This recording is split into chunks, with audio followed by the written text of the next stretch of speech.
प्रभु यीशु मसीह के मधुर और मीठे नाम में आज दिनांक 1 फरवरी दिन बुधवार को हम आप सब श्रोताओं का हार्दिक स्वागत करते हैं। आज के दिन के लिए जो वचन है वो लिया गया है भजन संगीता की पुस्तक उसका 40 अध्याय 8 पद। वचन ये कहता है कि हे मेरे परमेश्वर, मैं तेरी इच्छा पूरी करने से प्रसन्न हूँ और तेरी व्यवस्था मेरे हृदय में बनी है। प्रियो, जीवन में आपकी प्राथमिक इच्छा ईश्वर को प्रसन्न करने की होनी चाहिए।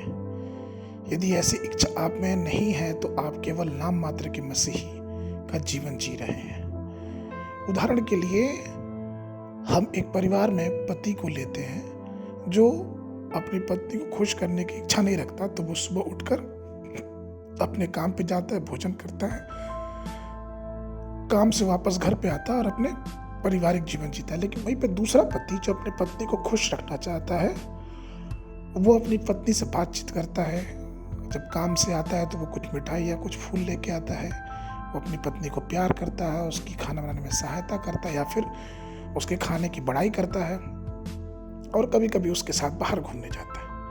ये क्रिया दर्शाती है कि वो अपनी पत्नी को खुश रखने की इच्छा जाहिर करता है। प्रियो, पहली चीज जो राजा दाऊद ने परमेश्वर से मांगी थी कि वह उसकी इच्छा पूरी करे। यह परमेश्वर का प्यार है जो हर एक व्यक्ति के लिए दर्शाता है, और वह इच्छा हमें तब पता चलता है जब हमें ये पता चलता है कि प्रभु यीशु मसीह ने हमारे लिए अपनी जान दे दी। यीशु मसीह की इच्छा पूरी करना हमारे जीवन, मसीही जीवन का एक दृढ़ संकल्प होना चाहिए। यीशु मसीह आज भी उस कलवरी क्रूस से हमें बुलाता है।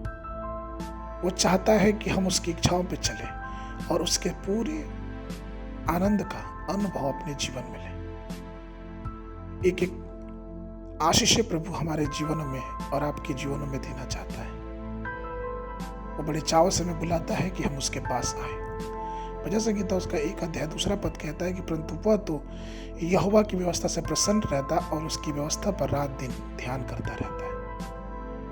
भजन संगीता की पुस्तक 119 के 35वें वचन कहता है कि मुझे अपनी आज्ञाओं के मार्ग पर चला क्योंकि मैं उसी से प्रसन्न हूं। प्रियो, जब आप प्रभु को प्रसन्न करने में आनंदित होते हैं तो हमेशा इस चीज को ध्यान रखिए कि हम उसकी संगति करने में आनंदित है कि नहीं। हमें चाहिए कि हम उसकी आराधना आत्मा और सच्चाई से करें, उसकी उपासना करें, उसकी गवाही दें, और ये सारी बातें हमें खुश करती हैं परमेश्वर की तरफ से। परमेश्वर में प्रिय लोगों, परमेश्वर में सदा बने रहें, उसकी बातों में सदा बने रहें और परमेश्वर आपको और आशीष देगा। आज के मनन के लिए भजन संगीता की पुस्तक 19 अध्याय 14 पद। मेरे मुंह के वचन और मेरे हृदय का ध्यान तेरे सन्मुख ग्रहण योग्य हो, हे यहोवा मेरा बल और मेरा छुड़ाने वाला।